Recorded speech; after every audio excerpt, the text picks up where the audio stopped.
Oh, hey, Matt. Hey, Father Sam, how are you? You're here too, huh? Always am. Ah, I'm always waiting for you. That's a little weird, I'm not going to lie. That's what I was going for. Yeah, I thought you might have been. I thought that might have been the whole point. Hey, we had a pretty fun interview, huh? Yeah. Top notch. Top notch. I'm really excited to share this one with people. We had got to talk to Crystalina Evert. Mm-hmm. Crystalina, of course, is world renowned at this point. What was it? Yeah. Something like hundreds of thousands of people have seen her speak live around the United States, but also internationally at World Youth Days. Has she done international work? She's done like World Youth Days for like 3 or 4, Wow. 5 I didn't World know Youth Days. that. I don't know how many World Youth Days, but it's been like she's done a ton. That's probably a testament to her humility, the fact that she spoke at a World Youth Day and it didn't come up. The fact that she barely mentioned that at all, but like, Did it come up? Did I just zone out? no, I don't think she even really talked about the fact that she does all this speaking for so many years. I think Right. we had to bring it up in order to get her to talk about it. Right, okay. Yeah. Yeah. No, she was amazing. And just just nothing but energy. Nothing. So but much energy. It was Yeah, amazing. it really brought out my extroverted nature. Yeah.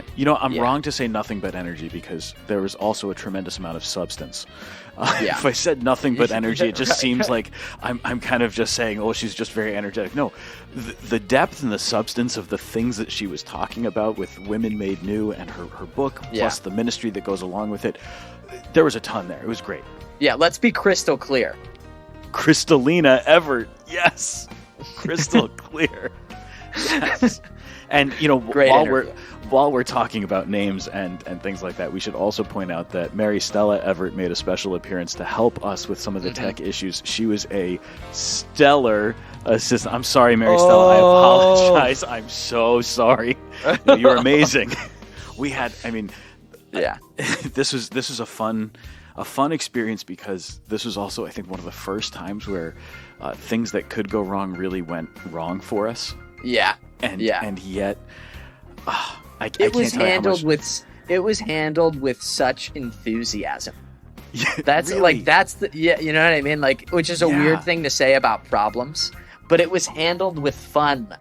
It was amazing. So, And, I know that Women of Grace is another EWTN radio show, but Crystalina really was a woman of grace for us dealing with all of that. It was amazing. right, it was awesome.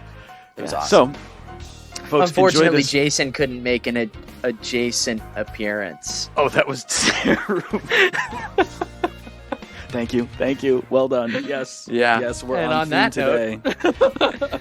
Folks, enjoy this episode of The Tangent, where we get to interview Crystalina Evert. Go to womenmadenew.com and check out the great ministry and book that she's working on. And as always, you'll get the full episode if you go to wherever you get your favorite podcasts and look for The Tangent with Father Sam Kachuba. Enjoy this episode. Crystalina, welcome to The Tangent. Great to have you. Oh, I've been looking forward to this for a very long time. So thank you for having me. It's an honor. Hey, Awesome. That background looks really cool. Do you have your own podcasting studio?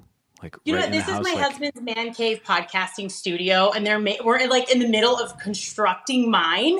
But right now, I always just do it in his podcasting man kind of cave there, so it works. I think the background's cool. Maybe it's because it's the man cave. I'm like, yeah, that's really cool. I love it. Yeah, you relate. I get it. It's cool, but so you're gonna have your own. Yes, So I am. Two distinct podcasting caves. A woman cave, maybe. I don't know. But I'm going to have my own just area that's all mine. I'm really excited. It's just That's kind awesome. of evolved, and it's just kind of time for that. And there's so many things I'm doing that God's just pushing me in that direction. And I didn't force it. And I think that's a thing a lot of people do is force things, right? And that's one thing I don't do in my life is force things. I just kind of move with the Holy Spirit, and it's just time. So it's happening. I love it. Awesome. That's great. At the end of the episode, you'll have to just teach me how to do that. Yeah. How to not force things and instead we're going to just, talk a lot about that right now. instead of just go with the Holy Spirit. That's That's right. It's important. Man. All right. Well, let's start with talking about Women Made New, because this is the new book that's out by Sophia Institute Press. And along with this book, well, tell us about the book. They didn't send us a copy. So Well, this is the book, Okay, there Women it Made is. New. And it would make sense why they didn't send you a copy, so no problem. But we don't send the book to dudes. It's just, you don't send the book to guys, Father, but that's okay. I'm not trying to exclude you. But this book is for women who want to start over, who have been broken, who need healing, who don't have that courage, don't know what to do. They know there's something, but they just don't know exactly which way or how or what that looks like. And this book came from my own healing process that I went through. And honestly, without going on a tangent, speaking with the gentleman on a tangent, That's what we're here I for. actually had a dream when I was 7 or almost 8 months pregnant. And it's because I was bedridden. I went down to pick up a juice box. And when I came back up, my bones almost went like this and they went back the wrong way. I didn't know it at the time, but you're so lucid and your body's getting ready to give birth that just the way I bend, it just didn't go back right. And I'm going to tell you, gentlemen, I was in the worst pain I think I've ever been in my life other than childbirth itself. And I was kind of shaking and it was really a lot. And Jason comes and I'm like, Jason, screaming. And I didn't know what was wrong. And he took me to the emergency room. And they said, oh, it's just your sciatica. And I kept saying, I am dislocated. They weren't listening. But I was so far along in my pregnancy, I had to just go with the flow because I wasn't going to do any x-rays, take any medication. I just had to kind of deal with it. Yeah. And there are times in your life where you are crying to God and then crying out to God. I was crying out to God. This was a moment in my life where it's just like, you're kidding me. And almost just like where you're so tested on the brink of your faith. And so I just dove into that Gethsemane that was presented in front of me. And I had to stay like that until I gave birth. It was a lot. I had to basically crawl everywhere if I needed to go somewhere. At least I could crawl. But in that time, I had the most magnificent dream.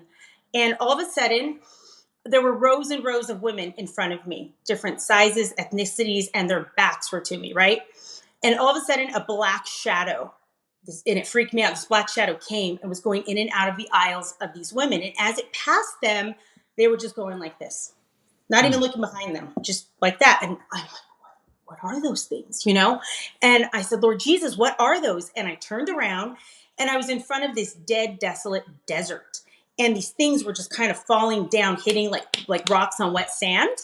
And this desert was coming and swallowing them up like they were never there. And they were the most magnificent gems and jewels I've ever seen. And I said, Lord Jesus, what are those? And I heard a voice say, those are the gifts and talents and virtues that I have given women in their vocation.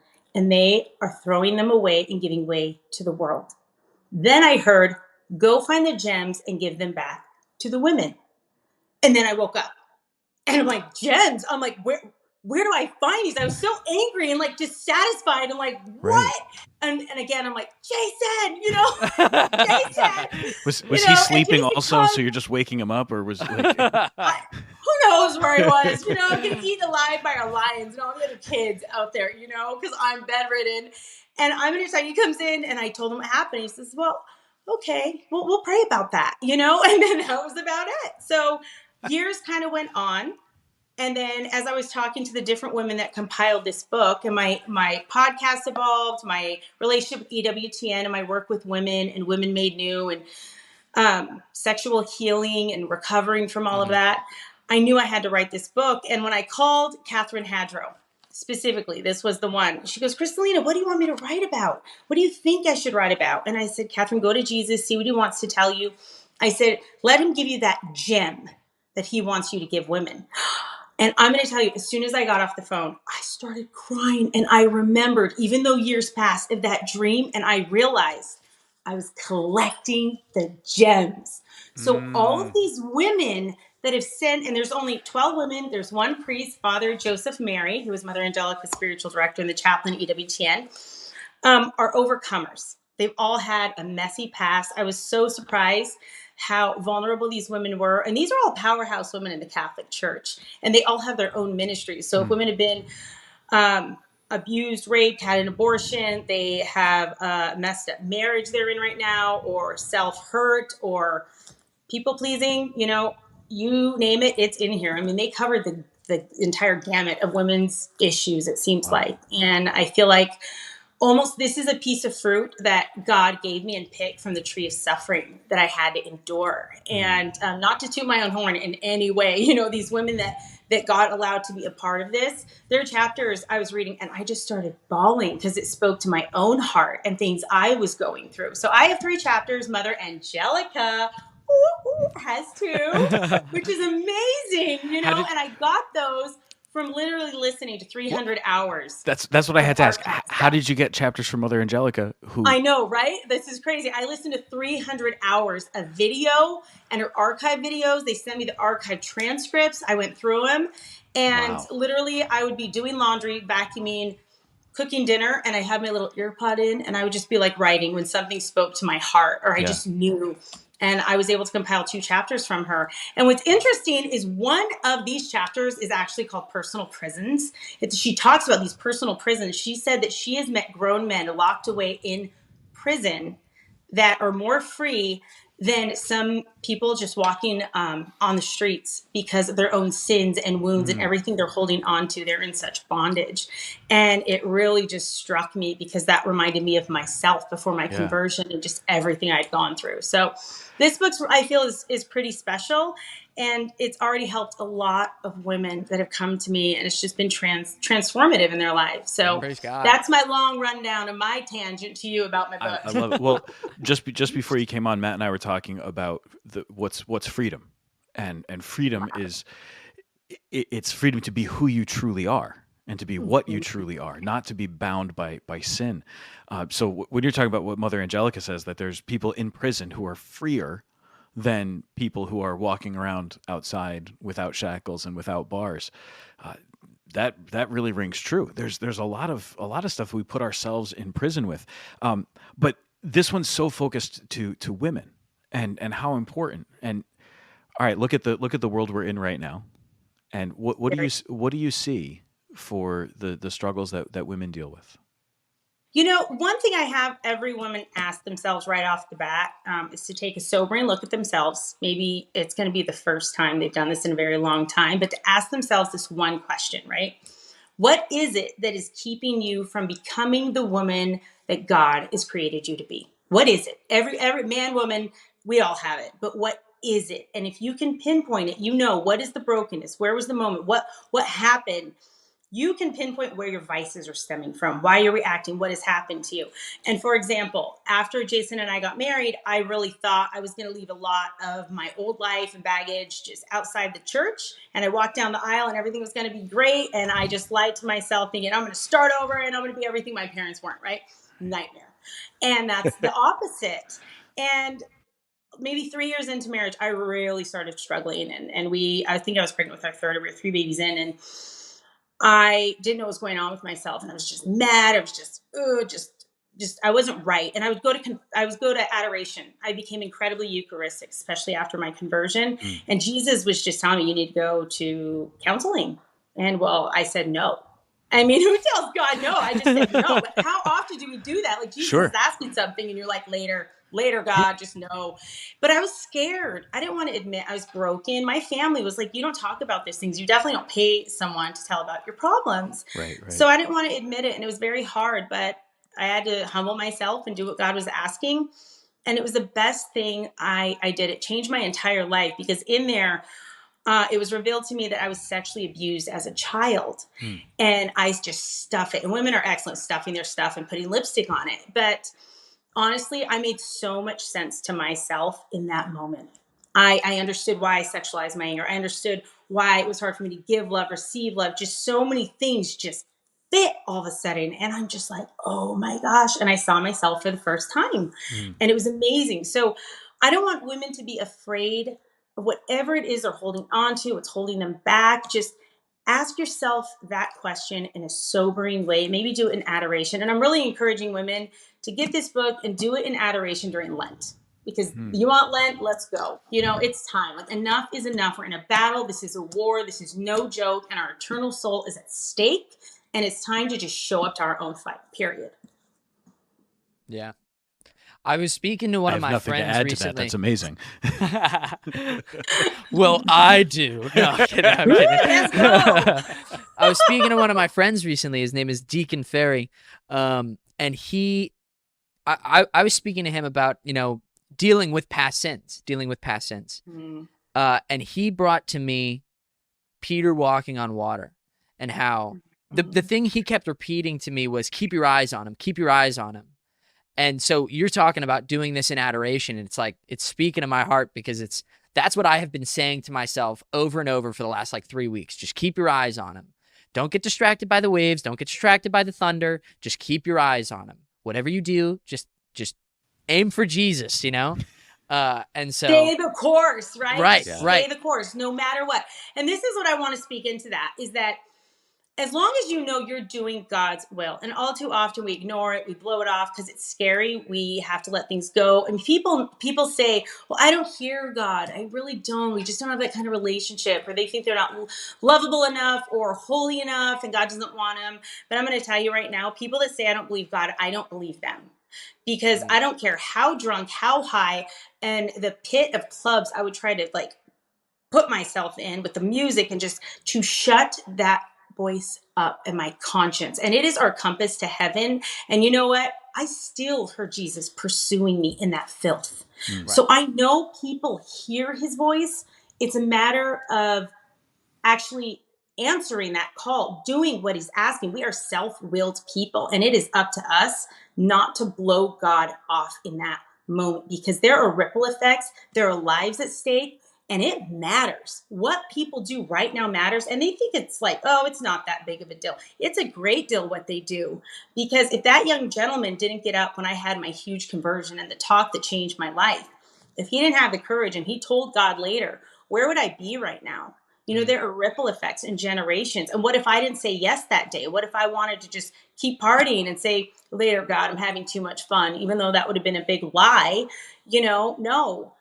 I never would have married my husband, Jason. He would have wanted to counsel me. I mean, let's be honest, not marry me. I wouldn't be sitting here or written this book, and my 11 children would not have come into existence if I just didn't give that yes. So when people ignore God and they give into that demonic dialogue that we all struggle with, it is going to affect their lives in a very negative way. And this is the thing. Sometimes people don't agree with what you're doing when you're doing God's will. They don't understand it. But that's not your problem. They need to go talk to God if they have a problem with what he's asking you to do. And he will put them at peace. But all that matters is that you are right with God. You're doing his will. And no matter what demons come after you, all of hell can come after you. But as long as you're in God's will, you're going to be protected. You're going to have everything you need to fight that battle. And he will see you through to the end as long as we stay the course. And that's the problem. We so too often get distracted by our own fear, our own insecurities, inadequacies. No. The demonic dialogue is real. And I was interviewing Emily Wilson. And I was like, how do you handle it? And she said the most profound thing to me I use on a daily basis. She said, when that happens, Crystalina, I just say, Jesus, tell me the truth out loud. Jesus, tell me the truth. The devil hates Jesus and he hates truth. And you know what? It flees. And then I have my own brokenness to deal with. But when you have the devil in there messing with that, you really don't know what's what. You have to bring Jesus into everything, because you can't stand up against the evil one, but God can. And as long as you've got him and you're doing his will, you're powerful in that, because it's God's power, not your own. Yeah, that practice of asking Jesus, tell me the truth. Sister Miriam talks about renouncing lies and speaking the truth, right? So you renounce lie, you affirm the truth. And then sometimes it's just by doing that over and over and over again that you come to actually believe the truth. But I want to come back to this in a second, but I just need to ask Matt one question. Matt, does Deacon Ferry listen to this podcast? Do you know? Sometimes. Okay, so I want to shout him out here for a second, okay? Because Crystalina is talking about staying the course, and I think, Crystalina, you're onto something really important. I'm going to tell a quick story about Deacon Ferry because I love the man. I think he's wonderful. I cannot wait. May 20th, he will be ordained a priest of Jesus Christ, and I'm so excited for him and the other men from our diocese who are going to be ordained. He's great. He's wonderful. Yeah. But here's the thing, okay? 10 years ago, when I was vocation director for the Diocese of Bridgeport, I accepted him into the seminary, and you know what he did? He said, thanks, but no thanks. And then he went off and he got his RN. He became a nurse. He did all kinds of really great things for a couple years. And then he came back after I was out of the vocations office and had moved on to another assignment. And then he came in and I was like, what, you're just waiting for me to leave? Stay the course, right? I love Deacon Ferry, future Father Ferry. Can't wait for him to be ordained. He's a great guy and I love to tease him about this every time. So now we've done it. Thank you, Crystalina, for your patience. I really appreciate that. Now, oh my God, Cor. He's becoming a father May 20th, and I'm becoming a father May 17th. Boom! Look at that. Yeah, so Dude, we're that's beautiful. May 17th is my ordination anniversary. Boom! Check that out. Boom is right. Let's go. Yeah. All right. So, and you can rest assured we will be coming back to you telling me how to be a proper husband to a new mother, and also how to be a proper father to a new son. I'm just saying we're going to come back to it. I'm prepping you for it. Great. Okay. You got it. all right. Well, so but this is a good thing. Staying the course. All right. We're talking about staying the course. Well, all right. Matt was a student at the high school where I was a high school chaplain for a while, and so we go way back also, right? I remember Matt as a kid when we got the news that you were going to be able to come on the show. He goes, "I've heard of her," and I said, "Of course you are, because you're a Catholic who's been a teenager in the last 15 years, right?" Now we're going back here, but staying the course, because this is so important. You mentioned your husband Jason, and you got married. When did you guys get married? You're going to get me in trouble. I think 2021, and it's been 20 years. Okay. Correct, 20 years. It's been we'll be upon our 20 years. That's awesome. Oh my goodness. That's so good. You know, it's crazy. I have teens that have come up to us. Well, they were teens and now they are working in high schools and they are in the government and they're like all over, and they heard our stuff and it changed their lives, and God did it, not us, but it's unbelievable. One, I feel really old, and second, I feel incredibly privileged, you know? So let's be honest. No, it's awesome. So I'll tell you the story. I was, when I was in my first year at the North American College, I was in a restaurant with a priest friend of mine, and as we were getting up to leave, we walked past a table, and you and Jason were sitting there, and I think you had your firstborn with you, and you were sitting at this table. I don't remember who you were with. You were with another American priest though, and we kind of like waved to you and said hello, and I was like, "That's Jason and Crystalina Evert." And it was like my first Catholic celebrity sighting, and I just thought it was the coolest thing in the world. But this might sound insulting, I don't know, but like you've been doing this stuff for a long time. This is a ministry that you have taken on, and you've done it for a long time. I'm going to be honest. You know, I am so, I think, far removed. I don't think Jason and I realize the impact that God has done with our ministry, and now even with my Women Made New.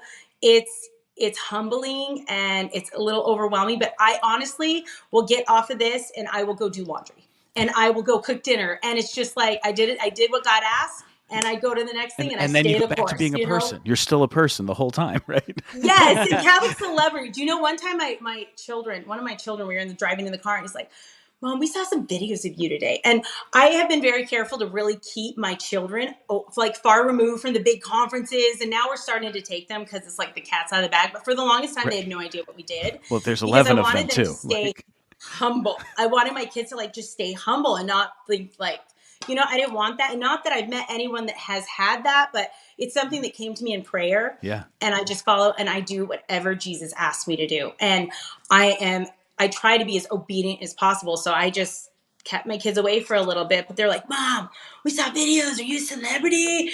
And I'm like, "No, we are disciples of Jesus. And you know what happened to the disciples? You know, we are disciples, period." And, you know, but that's very sweet of you to say. So thank you. Yeah, thank you very you're welcome. much. No, but it's something that stuck out as something I remembered it and thinking, well, no, you guys were like worried about the kid messing his diaper or something. So it was a very normal sort of a situation. That's really cool. But then I look and I see for how many years you've been doing this. And so what I got to thinking about was you've written Pure Womanhood, Theology of the Body for Teens, and you've been giving talks and encouraging and teaching the virtue of chastity for a long time. But the world has changed pretty dramatically. And our society and our whole approach to human sexuality has undergone some major changes. Even just in the last couple of years, we've come to a different awareness of things as a society, just in a secular sense. As you've gone through this, you've stayed the course teaching what the gospel teaches us, encouraging people to follow Jesus and to live the way that they're created to live. But you've also grown as a speaker and as an author. What's it been like to stay the course while also growing and maybe changing the method while keeping the message? You know, one thing in all of that is that the world has changed the way we view things. I mean, the distortions these days are just, it's shocking to even just take that in, that that's a reality right now, right? But God doesn't change. His teachings don't change. And he will always be faithful if you just take that time to listen, and he'll show you exactly, no matter what's going on in the outside, he'll show exactly what you need to do. And I think we're so focused on what's going on in the outside that we forget to stop and focus really what's important and what's going on the inside, because it's affecting how we live. And I think a lot of people these days are frustrated and overwhelmed and scared because they are handling things as people of the world. But we're not people of the world. We're here, we live in the world, but we are people of God, and we need to start acting like it. And we need to start solving our problems like it. And so many Catholics are acting like Jesus ascended and left us orphans in the clouds, when it's like, no. I saw him this morning. Thank you. Okay, Right. we have the most powerful force in the universe of Jesus here in the Eucharist, and we act like we're abandoned when we have everything on our side. You know, and Jesus is there to fight for us, to love us, to be with us, but we've abandoned him. That's the problem, you know, and they don't take the time to go to adoration. They don't take the time in the silence. They don't take the time to see what God's will is in their lives. And if you're having a problem, we as people of God, we don't search the latest thing on how to heal or deal with this problem. No, we get down on our knees. That's where the people of God should be going first. Get our orders, we go from there. But if you're doing anything but that to solve the problems in your life, you're going to be frustrated and overwhelmed. Right. Right. So I'm actually a high school teacher. And I'm blessed enough to be working in a Catholic school, and in a Catholic school that is genuinely Catholic. Lucky. Yeah. And I really do. I recognize that. We will be teaching Theology, the Body for Teens. And it clicked in my head that that's your guys' book. Are you using her book? Because like, can we set up like probably a Zoom guest lecture or something? You know? Hey, I'm down. Hey, I'll call you on it. What is the most important thing that I can stress to these kids, who I would say that like 95% of them are in really, really serious Catholic families, and these kids want to live the Catholic lifestyle. You know, they're in. They may not be educated quite yet, right? That's why they're there, but they're in. And so what's the most important thing I could tell them? What I would say is this, and I know a lot of people want these big answers to give them, and these big, like, just gem of their sexuality in this to just keep them and hold them back. But honestly, I think the most important thing that you can do for these kids, because right now they are pretty sheltered, it sounds like. Yeah. And one day they are going to walk out of their parents' home, and they're going to be on their own. And they need to know who they are and whose they are. And that no matter what comes against them, that they have got to fight, defend, and to be by their side no matter where they are at or what is happening in the world. Like, he is our defender, he is our protector, and he is going to be there through and through. But they have to learn to listen. It is a weapon in the spiritual realm. It is a protection, and it is straight up a compass to heaven, because my kids have left and gone to their friends and this and that, and they're starting to go out, but they've come back in times and said, Mom, they were doing something, and you know what? I listened and I didn't do it. And I'm so happy, you know, and I'm like, oh, good job. That's amazing. And then I'm walking away like, yeah, mom points, you know, like, they got it. But if you can teach them that, if you really can teach them to listen and hear the voice of God, it's everything. And this is what I'm going to say to this, because that demonic dialogue is fierce. It feeds into every insecurity, every wound, everything you've got going on. And it is loud, right? We're so easy to believe the nonsense from the evil one. Why are we so quick to dismiss that God of heaven is going to counter that and protect us in some way, and his voice will be there to counter, right? We're so quick to blow it off, but it's serious. And if you could teach them that, when they start getting into being tempted with their boyfriend, with their girlfriend, to go into the ways of the world, something's going to pull them back. And I think that is something that we overlook and we don't teach them. We want to teach them all this theology, all of these things, but we got to stay with the simple ABCs first, right? Yeah. And you give them that foundation, sky's the limit. And they need to know that they were created with a specific purpose in mind, in God's mind, when he created them. You have a purpose, you have a plan, you have a mission, you are here for a reason, and you are Jesus' light in the world right now. That is not just some Bible verse that's for your grandma or that we just read and pass by. No, that's serious. God puts his light in us to be the light in the world. And we never hear that, right? Crystalina is Jesus' light in the world. Matt is Jesus' light in the world. Like, there's something about Father Sam is Jesus' light in the world right now. To actually hear it, it's like, it took me back the first time I heard that, right? Yeah. There's something about it, but we got to stop trying to figure out the latest and the greatest. And no. We just have to, God is simple. God is ABCs. He lays it out, and we need to just start veering this way and that way and stop being distracted and go to where he is and is going to meet us. Can we just cut out that part where she said Father Sam is Jesus' light in the world and just play it on a loop a couple times in the course of the episode, just every once in a while, just so that, like, I want people to know, I want people to no, because it's an important thing. It's We're trying to get listeners here, so if people know that, that'll be pretty helpful, Exactly, right? Can you Why imagine? should you listen to the tangent? Well, Father Sam is Jesus' light to Talk the world. about a tangent, right? Perfect. It's right there. Well, but I think you're absolutely right, Crystalina, that these are the messages that need to be told. But then also, what do you see with your kids? They come back to you. Your kids come back to you and they know that they can tell you the story. They can tell you what happened, and that you're not going to be upset that they were exposed to something, or that they saw something. You hear these stories about somebody says, well, Mom, the friend of mine at school, and they get in trouble for what the friend did. Like, Mom yells at them because of what their friend did. But Mom, I didn't do it. I'm just telling you what they told me. And but that can happen, right? Yeah. When your kids have that security that they can come back to you and talk to you, that's a testament to you as a parent, that they're able to come back and share that with you. Well, then, to help parents to do that, do you see anything? I mean, Women Made New is not just a book; it's also a website. You're creating, so you're creating a whole ministry. It's not the book goes along with it, but there's way more to this. Yes, I wanted to weaponize women in their own healing process. That's a great word. Let's be honest. Matt, that's the episode title: Weaponizing Women and Other Tangents. Yes, that's it. Yeah, we will get listeners for all the wrong reasons. It's out gonna be of so it. good. Yeah. But you know what? If those people are listening, those are the people we want to reach. So that's fine. Thank you, Crystalina. Yeah. Oh my gosh, that's the truth. That is really, when this book came to me, I just wanted to give these women an arsenal, because I know what it's like to be beat up, to feel just bound up and helpless and filthy and dirty and overwhelmed by your own sin and not knowing what to do. But it was with just my time in Eucharistic adoration, becoming incredibly Eucharistic, and just being honest with myself.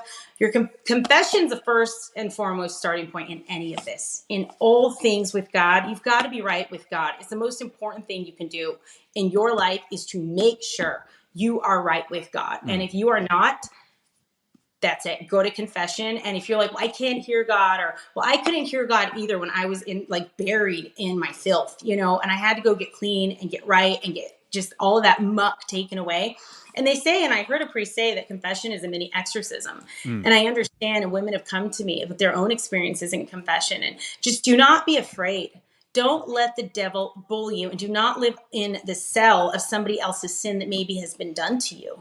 You need to face it, own it, heal it, and be strong and unafraid, because Jesus will catch you on the other side.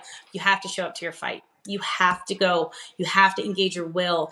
And once you can do that, it's really powerful, and God will transform their lives. But this book is an arsenal, because I can't necessarily deal with women that have had abortion, but one of the women in here can. And she doesn't just have a story. She's got an entire ministry to help that woman. So any issues that they're struggling with, there is a ministry behind the story that they can go, oh, I get Cameron Fratt. I'm there. And I put all their resources in the back, all their website, because this is the thing.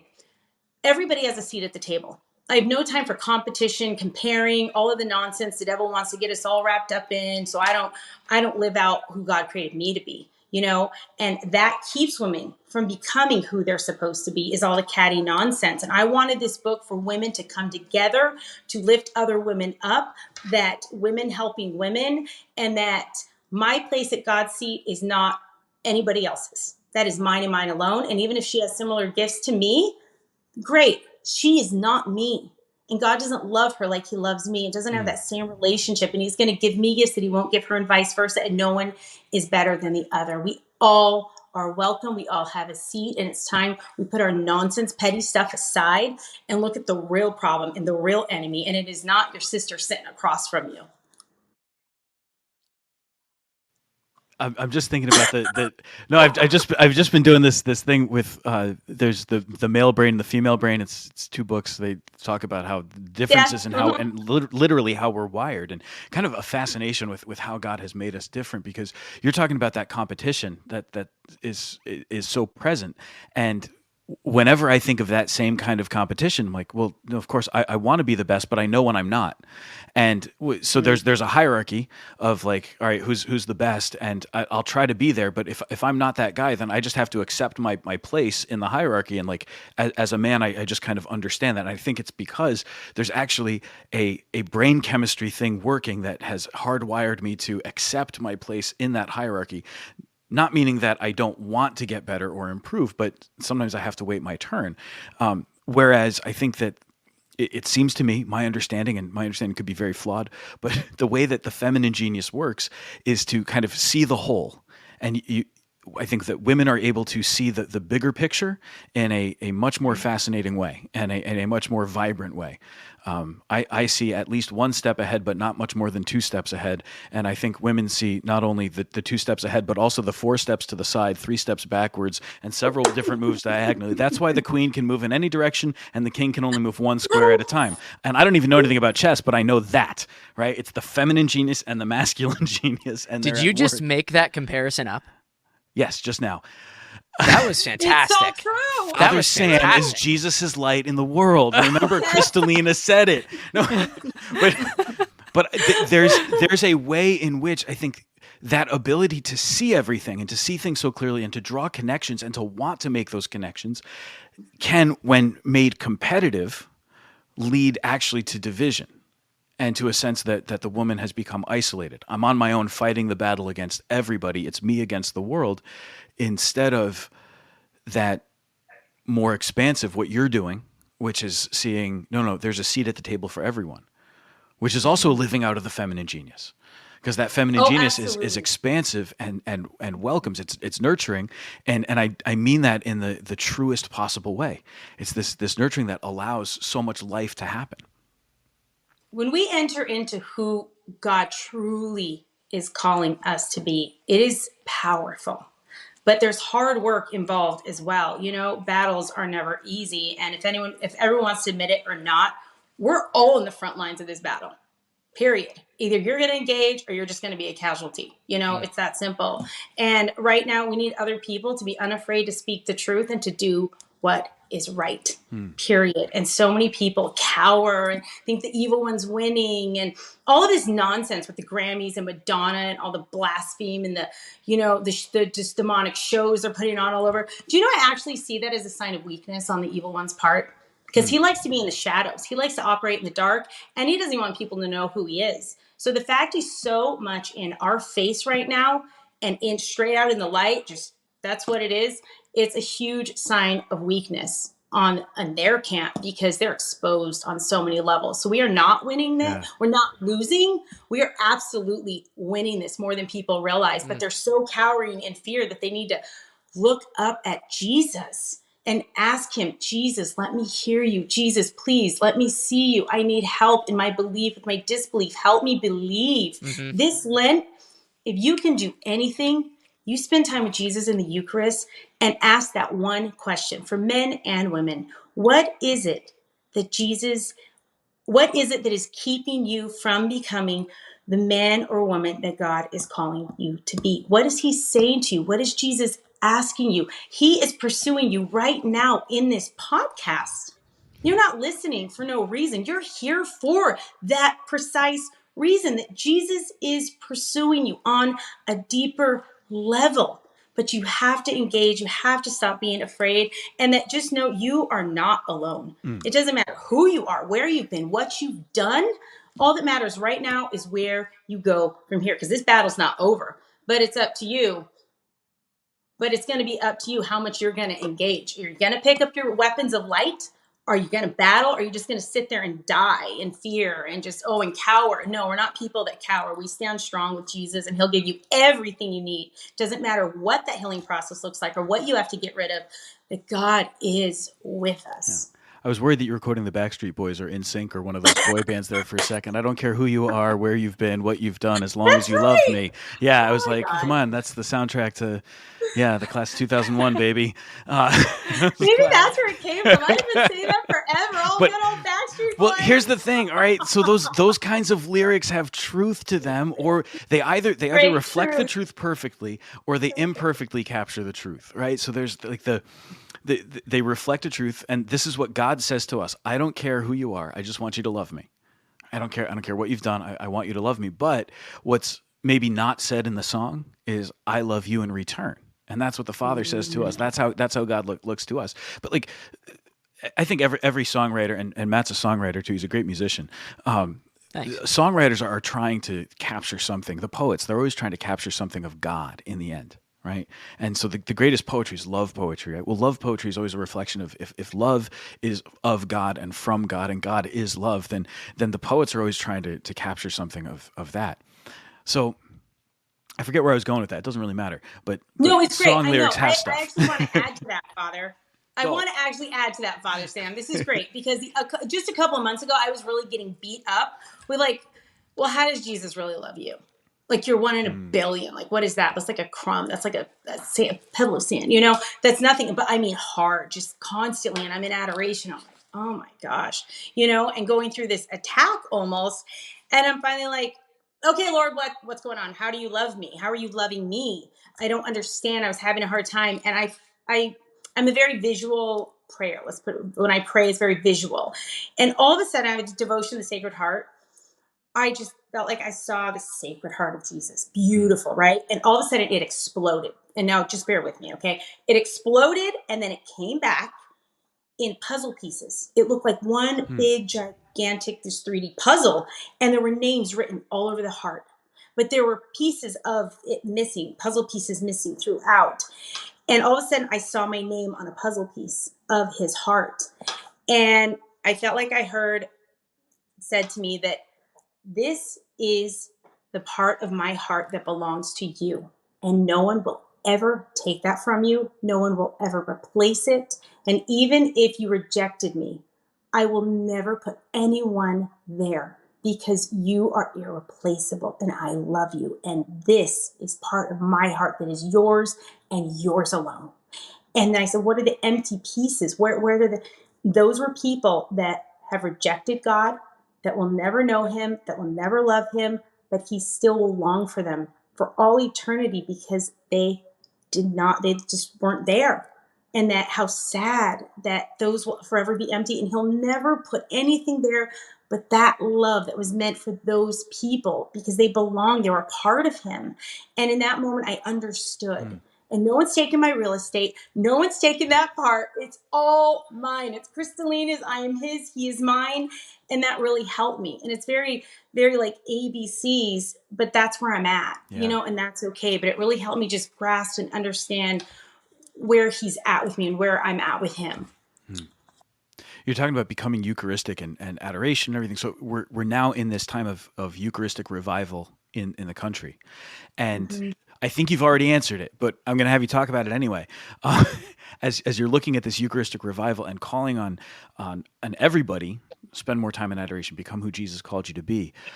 As you look at the Eucharistic revival and what we're aiming for as a church in the next few years here in these United States, what's your hope for the Eucharistic revival, and what do you think needs to be included like it's still early. I think there's a lot of time to like add stuff to what we're aiming for. There's a lot of time to take this revival and say, all right, this is how we're going to make it happen. And these are some more things that need to be included as well. What do you think?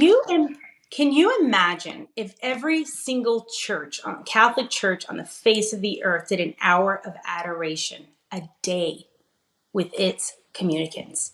The entire world would change. The belief in the Eucharist would change, or just one day devoted. Here at the church down the street where I go to daily mass, every Wednesday they have Eucharistic adoration. It's magnificent. And the churches that have Eucharistic adoration are the ones that flourish, that have spiritual life, that have vocations, that have ministries, that are just these branches that go out. And the ones, I'm sorry, that don't feel dead. They just do. Like something's just missing. That essence is just that life. I don't know. And I've been to a lot of churches in 20 years. And there is a difference when you walk into a church and you walk into God's dwelling place, right? Difference. I'm glad you're saying that, because I'm working right now with a group of people to get Eucharist perpetual adoration started at my parish. So folks, St. Pius X Parish in Fairfield, Connecticut, we need a doors. Just come sign up, and we'll get you started, because we're really excited to do it. But I think you're absolutely right. Those are the places where you're going to see a vibrancy. But just the image even of having people coming to pray 24 hours a day, or even if it's just 1 hour a week, that the Blessed Sacrament's explode. People coming and being there and spending that time in prayer. The effect is not only for the place, but it's for each individual too. So the place itself becomes holy, but then each of those people who's coming to the place, then going out, they become like those rays of light going out, that seed being sown out in the world. It's really powerful. So I heard an exorcist. This is the best explanation. Again, I'm ABC's. I love it. And I love glow balls. I glow things all the time for my kids. Okay. And an exorcist said in a talk I was listening to that, just think of this glow ball. You put it up to the light and it's infused with the light, and you can see it for miles even. It's so bright. But then the more it's in the darkness and immerses in the darkness, it dims and dims and dims. It has to be brought back to the light in order to get infused with that light again. And that is like our souls. We need to constantly keep going back to get infused with Jesus' life in Mass, in Eucharistic adoration. And if anyone can do anything this Lent, every week of Lent, if you go every day, I doubt it, but if you can go once a week and spend time, an hour, in just your visits throughout the week of making it an hour a week of adoration, your entire life would be transformed. And if you want to go even further than that and really get some grit going, do every single thing that Jesus asks you to do.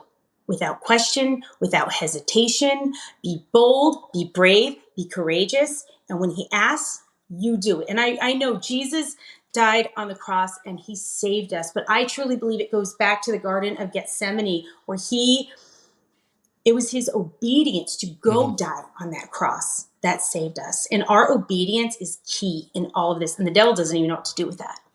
Obedience is not his thing, right? Either is humility, and it takes both of those to wield that sword. And so to go to adoration, what is he saying? What is he asking? Get your marching orders and go. And by the end of Lent, I'm telling you, there is no way that your life will not be transformed and look like something completely different. Is that scary for some people? Absolutely. Will you be a better person? Probably. Yes, absolutely. And just know you're not alone. And I want to give this example. And Mother Angelica in the book, right? Look at this little nun who came from a family of divorce, a mess, right? And look where God got her in that just mess that she grew up in, and what he did with her. And she said yes all the way. No matter what he asked, no matter what he was doing, like in her life, she said, whatever you want, Jesus. If she had the means, if she was scared, it didn't matter. All that mattered was Jesus and what he was asking. Can you imagine if we did that? Because Mother Angelica is still setting the world on fire from heaven now to this day because of her yes, right? She's still affecting people all over the world with EWTN. And that quote rings true from what St. Teresa of Avila. If you truly become who you're meant to be, you will set the world on fire. And look at this nun, still setting the world on fire. All because her little yeses, one at a time. And if we can give that to Jesus, you will be a force to be reckoned with as well. Yeah. As people are then going and trying to do what Jesus does, the thing I hear the most from people is, how do I know when it's Jesus and not just me? How do I know when it's the Lord prompting something in my heart and not just me coming up with an idea? What do you say to that? I would say everybody's going to be different, and even how Jesus talks or kind of relates to them, and just honestly where they're at, because how I hear Jesus now in my heart is very different than when I was living that lifestyle in the world, you know? But if you ask, Jesus is going to give you the means. There's not going to be a lot of confusion here. Deep down, people know right from wrong. Everybody knows right now, should you be dating that person? Should you be in that job? Should you be addicted to that Netflix show? I mean, should you be watching this or hanging out with friends? Everybody knows the answer to that. So everybody's going to know when they hear the voice of God. I know they know that voice. Yeah. It's just the devil coming in, whispering, are you sure that was him? Well, if that's doubt, well, we know who that is. You know, but everybody deep down knows. And like, for example, I didn't want to move to Arizona, but I knew that's what God wanted of me. I just, I didn't want to come, but it's what God was asking. I didn't know why, but I said, let's go. And I had to pick up everything, and I moved our family out here with Jason, and his family's out here, and that's great. And now I understand why, but at the time I didn't. Only God could give me peace with something I did not want. Right. Only God has the power to do that. So also look just where it's peaceful, even though you may not want it or you may not want to give it away. There's still this almost peace about it that just God will give you in doing his will. And I think it's just a temptation and a lie from the evil one. Like, is that really his voice? Yes. Yes, it is, you know, and if not, and you're not 100% sure, just sit on it, keep praying, and God will reveal it to you. We have to just ask those simple questions and stop over just thinking about everything and trying to look and be smarter than we are. Just God is simple, you know, go back to the basics of Jesus. Help me hear your voice. Jesus, help my disbelief. These are things I remember hearing in second grade, you know, and you go back to that. But honestly, that's okay. But you'll grow. You can become this spiritual giant. But we have to go with the basics of where's your foundation? Where's that foundation at? I mean, when the ground falls beneath you, where do you go? What do you do? What do you fall back on?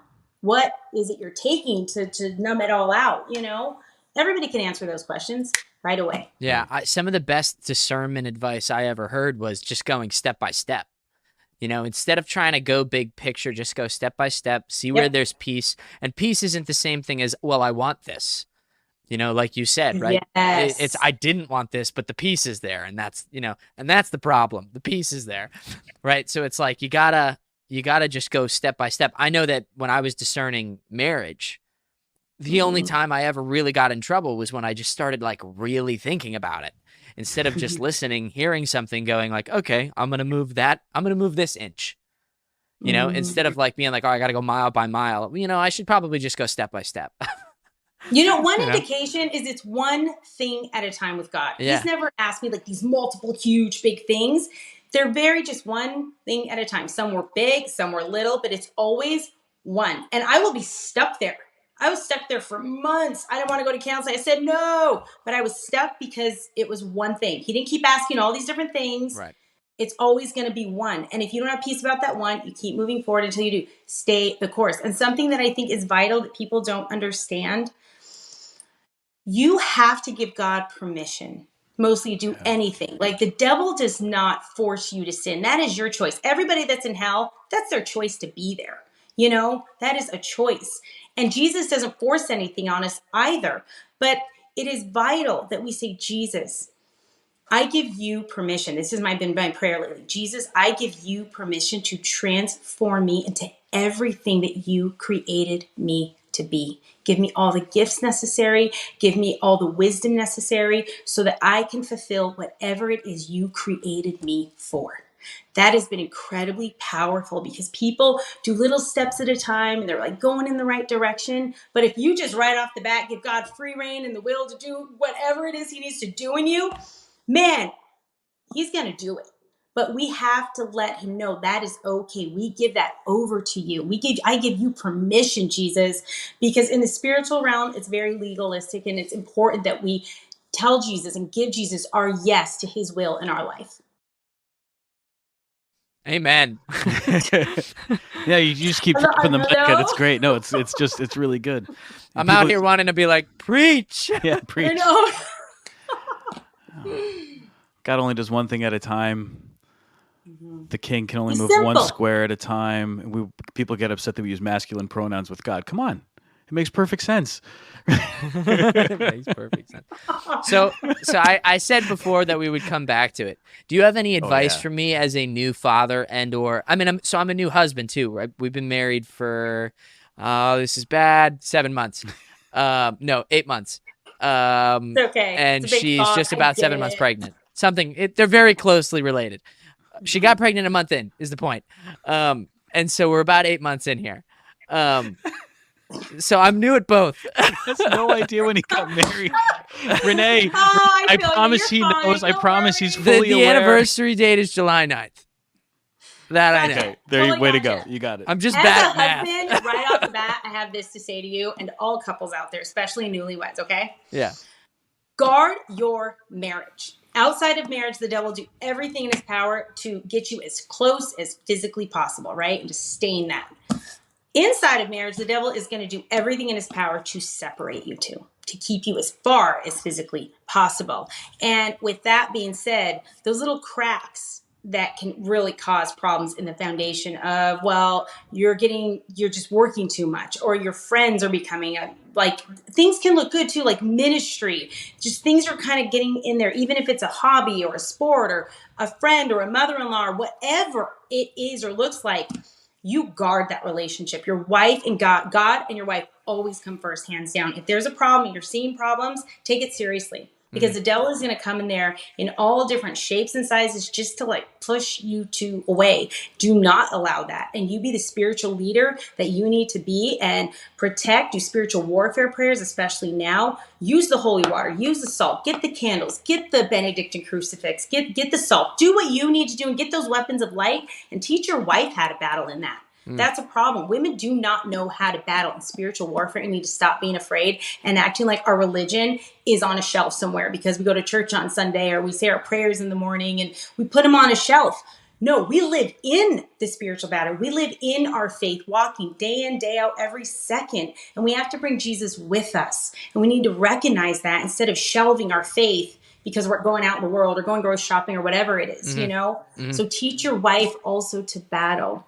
When it comes to kids, bless them, put spiritual protection over them on a daily basis, even in the womb right now. Yeah. And ask God to bring the blessing, the abundant blessings and anointing on your children in Jesus' name. We don't do that anymore. People think they feel weird or Protestant or whatever else. No, we're people of God.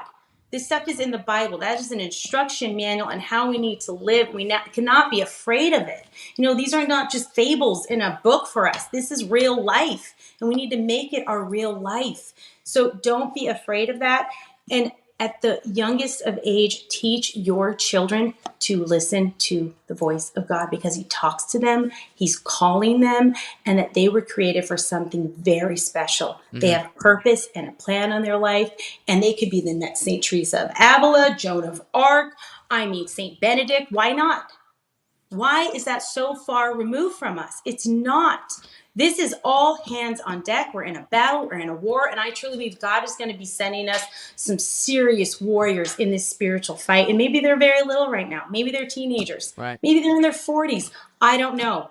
But they're all around us. And all we have to do is listen. Be obedient. Listen to what God's asking. That's the end. Everything else will fall into place. No matter what comes after you, no matter what's going on, do not let the devil distract you. Even if you are getting beat down, as long as you know you're doing God's will, nothing else matters.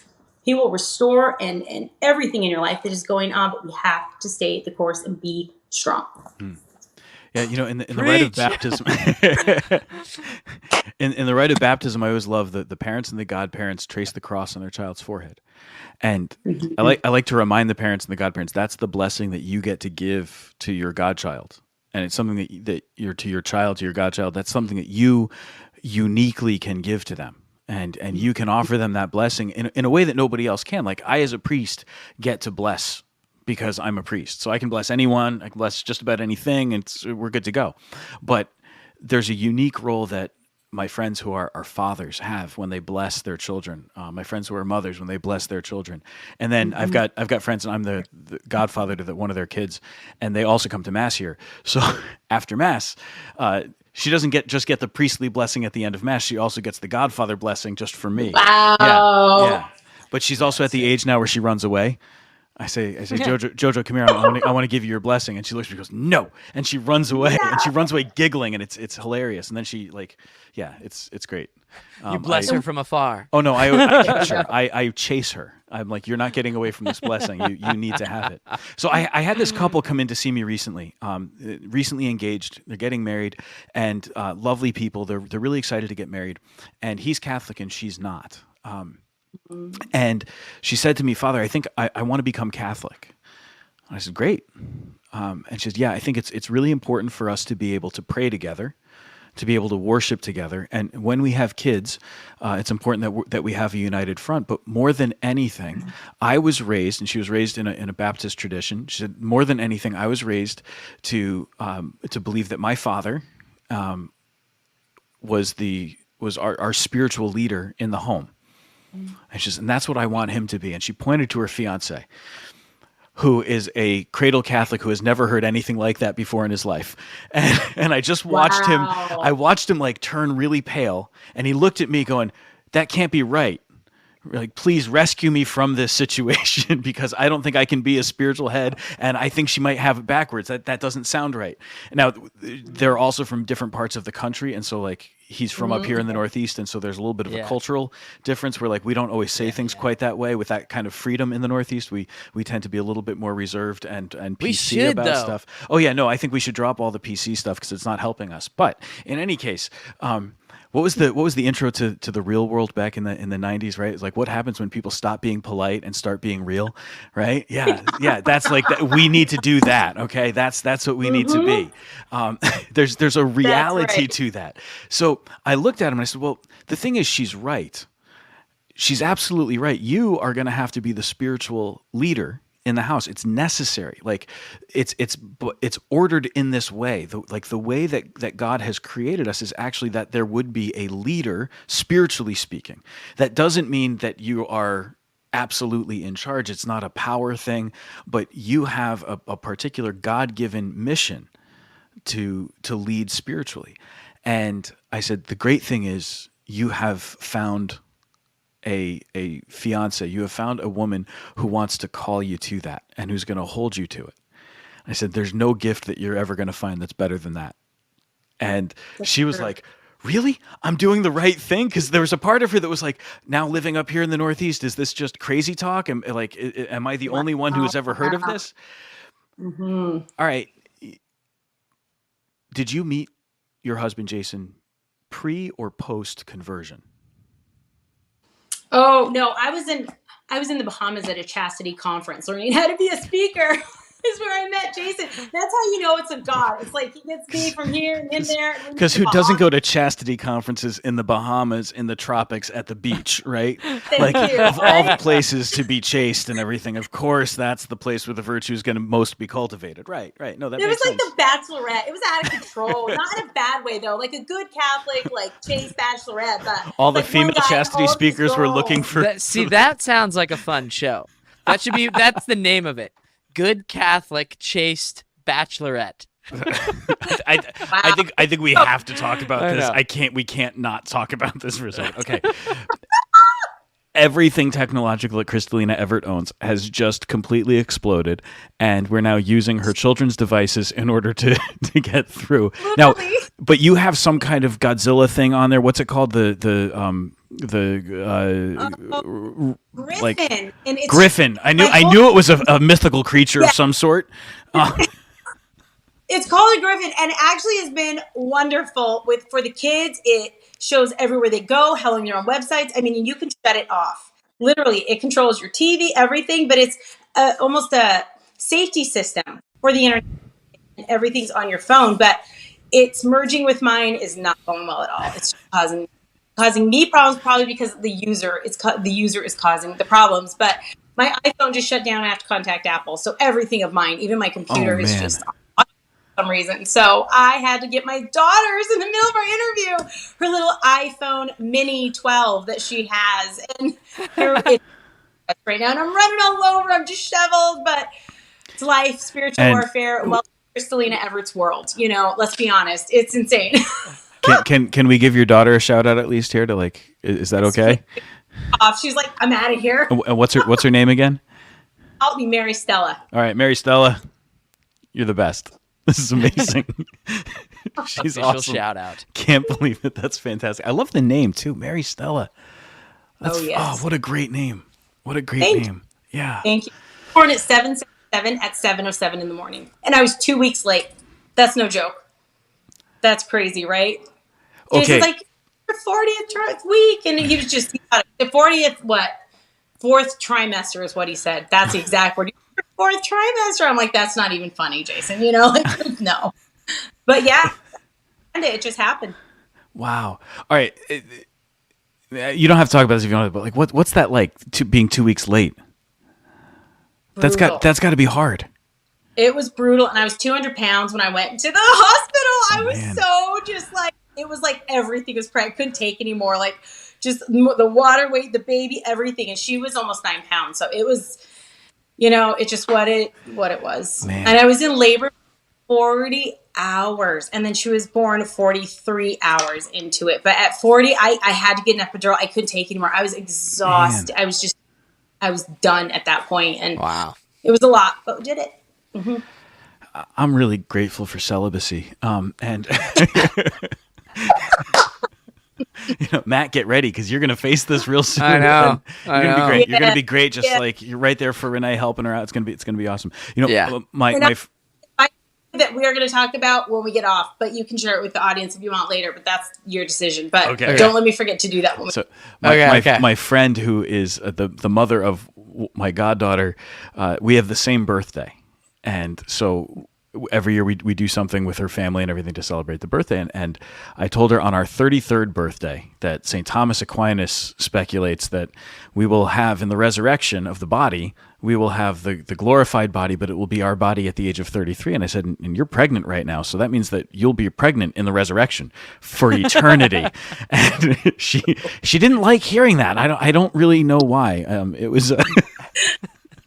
It's brutal. I thank God I really gave that over to him because I can't imagine my life without my Mary Stella or Angelica. But in the moment, or any of my kids, all 11, as more and more and more came, it was hard. It was shocking. I flipped the pregnancy test, everything, and how am I going to do this? It's a lot. And I'm a good God-fearing Catholic woman who wants God's will. And I can't even imagine those women that don't have the faith. And thank God I gave my life over to him because the selfish Crystalina, worldly Crystalina would have been like, yeah, no, I'm not doing this. It's too much, But thank God he gives us that freedom to give it to him. And then he gives us the grace. And I really couldn't imagine my life without any of my children. So it's a blessing. Our faith and giving our will over to God really is such a blessing. In the hardest of moments, wow, in the end, you're always blessed. No matter what, you're always blessed for it. Awesome. That's so beautiful. Well, just before everything explodes again and we ruin all of the technological apparatus that you have in your home, Matt got to ask you his question about advice for a father and for a new husband. What do you say to priests? What do you think that priests need to be bringing to their people? What do people need to hear from their priests and know from their priests? How can priests serve you better? The truth, be unafraid to give them the hard truths of our faith, but that is what's going to help them and get them through this turbulent storm that we're living in right now. It's not this cakewalk and you can live however you want and God's going to love you through anything and you can live that's not the reality in our faith and our life, but we love Jesus in the good. He loves us in the good, the bad, and the ugly. But to be honest with your people and not to be afraid to give them Jesus in the Eucharist. That's all you can do because we're nothing without Jesus. We're absolutely nothing. The church is empty without him. Our faith is nothing without him. When we can't live our lives without him and to just always give them back to Jesus, and to fast. Go back to the fasting for your church, for your people. That is powerful, and the authority that you have over your parishioners and what you can exercise there and teaching them the spiritual warfare. And don't be afraid to talk about those hard topics. Awesome. Yeah. I'm glad you bring up fasting, because not just because we're coming up on Lent, but like the idea of fasting is really something I think, especially diocesan priests, we lose. Like we lose sight of how valuable that can be and how effective too. So I'm glad you're bringing that up. Thank you. Well, listen. Also, struggle. The priests, in their own struggle that they're having right now and the onslaught coming against them, I'm sure is huge, right? And some priests just don't know how to handle it. And I would say to everyone that is struggling with something in their life that they just can't seem to get rid of, even if they're trying everything to do it, sometimes you have to go back to that old school fasting. And that will jolt it, that will shake it, that will break it. But without that, sometimes it can't be broken. Awesome. This is so good. Yeah. All right. I think we should wrap this up, because otherwise everything's going to explode. It's all going to overheat. We're going to get locked out of everything. Crystalina Evert, thank you so much. The book is Women Made New from Sophia Institute Press. Go to womenmadenew.com, right? Yes, womenmadenew.com. I actually just redid the entire website. So women, if they want a healing process and they don't know what to do or where to go, I have made a one-stop shop of the best counselors that are solid Catholic counselors. You want to find a Eucharistic adoration near you, all you have to do is scroll down to faith, type in your zip code, and you'll find all the churches close to you. Eucharistic adoration, confession, mass times, but all the best resources and Catholic resources for women, even Spanish websites I have put on there, so they don't have to worry about the content. Is this good? Is this not? That everything there is going to be really life-giving and help them in this healing process, and to go there and share it with other women and just know that you are not alone. And to speak to everyone that is listening right now, I would really encourage and challenge you to let this be the best Lent of your life. You never know what God wants to do with you. And if you could just give it all to him right now, I mean, just don't hold back in any way, giving everything to Jesus. Say, okay, I'm giving you 40 days, God, do whatever you want. That's the challenge right there. Do whatever you want, God. 40 days, it's yours. I'm here. I'm open. Show me what to do. What is it that's keeping me from you? What is your will? What are your orders? And I'm telling you, your entire life would change. And if we can get people, an entire Catholic Church doing and saying that, we have an army to defeat anything coming against Mother Church. That's it. That's it. That's so good. That's it. Yeah. Crystalina, thank you. You've been really generous with your time, and you have been true to your word. Stay the course. You've persevered through every difficulty that we've had in doing this. You're awesome. I'm so grateful to you. Thank you so much for being part of the Tangent with us today. Thank you. Thank you for having me. I'll keep you all and your listeners in my prayers. God bless. Thank you. Thank you.